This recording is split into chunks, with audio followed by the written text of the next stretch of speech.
day filled with meaningful activities for the Duke and Duchess of Cambridge.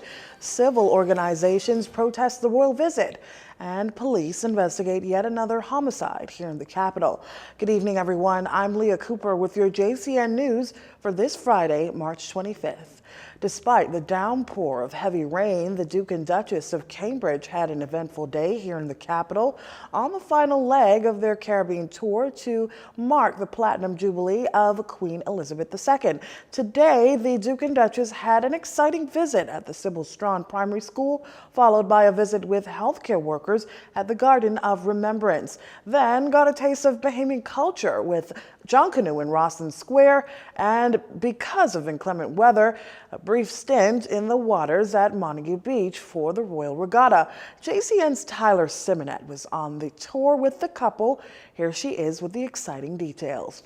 It was a royal day in the Commonwealth of the Bahamas. In celebration of Queen Elizabeth II's Platinum Jubilee, royal couple, the Duke and Duchess of Cambridge, on the last leg of a tour of the Caribbean, spent the day here on New Providence, taking part in a number of festive activities planned in their honor. And despite the gloomy weather, it was an exciting day not only for the royals, but for the principal staff and students at the Sybil Strawn Primary School, as well as students from various public and private schools across the country, including the Family Islands. The visit at the school, formerly Carmichael Primary School, was one of the official highlights of the royal couple's tour.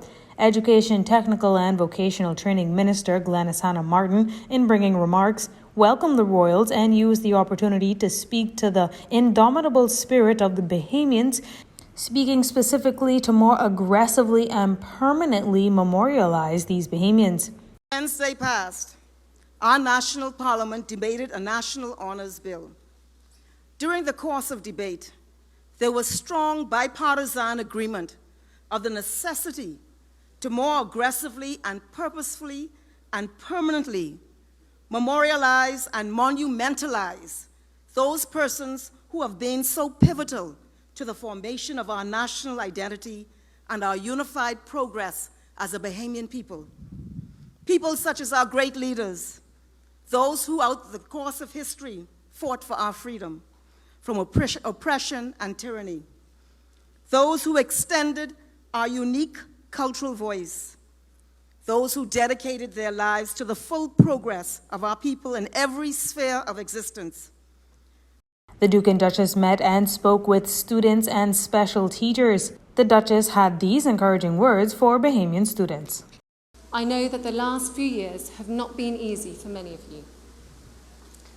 The pandemic has taken you away from your classrooms and your friends, and learning from home, I'm sure, has been very difficult.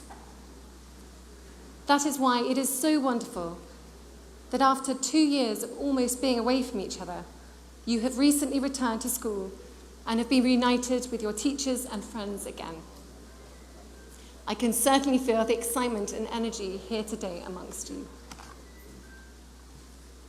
One of the hardest things I think we've all found about the pandemic was being separated from the people we love. But we've also had the chance to rediscover just how important our families are and just how important our friends are too. Now, after a long and rainy day full of activities here in the capital, the Duke and Duchess of Cambridge are expected to visit both Abaco and Freeport tomorrow before returning to the capital to leave the country. Our news team will be on the ground to give you an update. Until next time, I'm Tyler Simonet reporting for JCN News. Thanks, Tyler. Well, the rain held up just for a brief moment to allow the Duke and Duchess of Cambridge to arrive at Montague Beach for the Royal Regatta, dubbed the Queen's Platinum Jubilee Regatta. Prince William and Kate Middleton were set to race against each other. Deputy Prime Minister and Minister of Tourism, Investments and Aviation Chester Cooper was at the Montague Beach and spoke of the importance of the royal visit.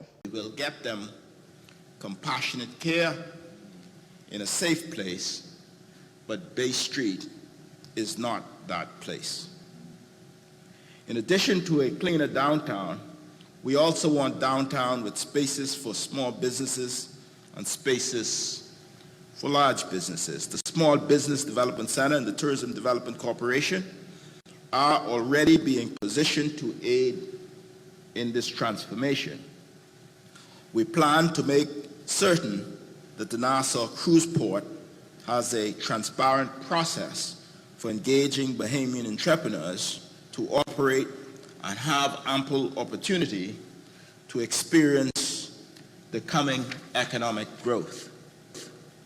Now, off the heels of regattas returning after a 2-year hiatus, Minister of Agriculture, Marine Resources and Family Island Affairs Clay Sweeting expressed how excited the royal family was for this event. Deputy Prime Minister and Minister of Tourism, Investments and Aviation, I am daily confronted with the issues: maintaining the infrastructure, cleaning streets and sidewalks, improved signage, addressing poor lighting, the enhancement and enforcement of the penal code as they relate to loitering, solicitation, illegal vendors, drugs and prostitution, and illicit activities. Ladies and gentlemen, this is what we face. The government intends to do our part. We are firmly committed to doing all that we can in this downtown Nassau partnership. Though the rain continued, that did not stop the Duke and Duchess from sailing, nor did it stop the slew of admirers from cheering them on. The last event slated for today is the Governor General's reception that will be held at Bahamar at 7 p.m.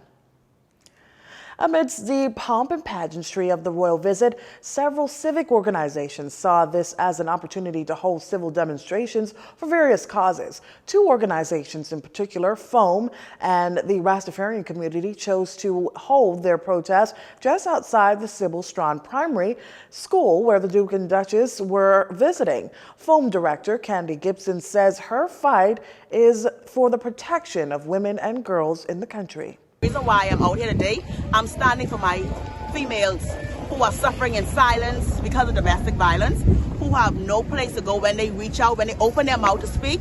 I'm requesting assistance. There's no safe spaces, there's no protection, and there's no shelters. We have our black brothers being killed in the street daily, and so we want to ask person to partnership with us. Let's help keep them safe. Also, we're asking for Crown land to build these safe houses for the females. They can have a safe space to go to. Also, we want to say, save our daughters. In the past 2 days, we've seen fathers going to be hauled before the court because they're fooling with their 6-year-old and 3-year-old. And we're saying, we're sending a strong one.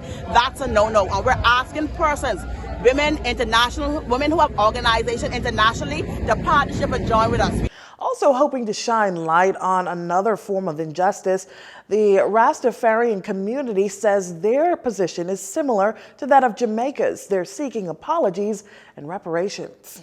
For over 25 years, I've been marching with the Bobo Ashanti organization. Every emancipation we would march. Every emancipation.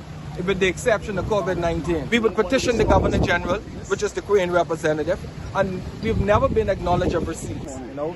We can't forget the carnage which was done to our ancestors over the years, like it was just some small backyard fight and then forget about it.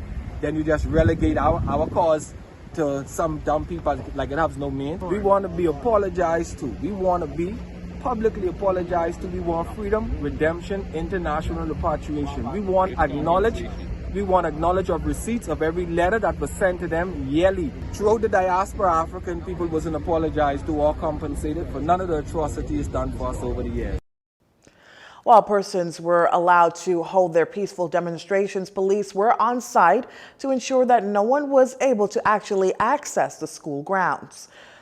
Now, off the heels of a courtesy call from the Duke and Duchess of Cambridge yesterday, Prime Minister Philip Davis shares what were some of the topics of discussion in a private interview at the office of the Prime Minister. Prime Minister Davis says one of the main topics covered was climate change. It appears from where he is observing that the Bahamas is really punching above its weight in respect to leading the voice on climate change and the existential threat that it has, not just to our small island developing states like ours, but the whole world.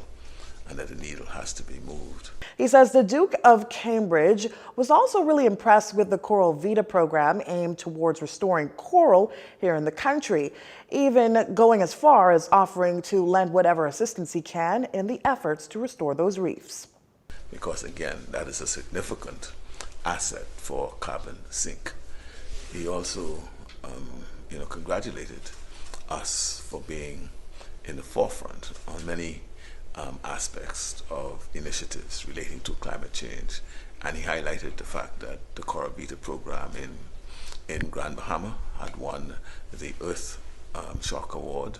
That was significant because participants from all over the world would have submitted their thesis and other research material, and for us to have won was a very significant achievement for the country.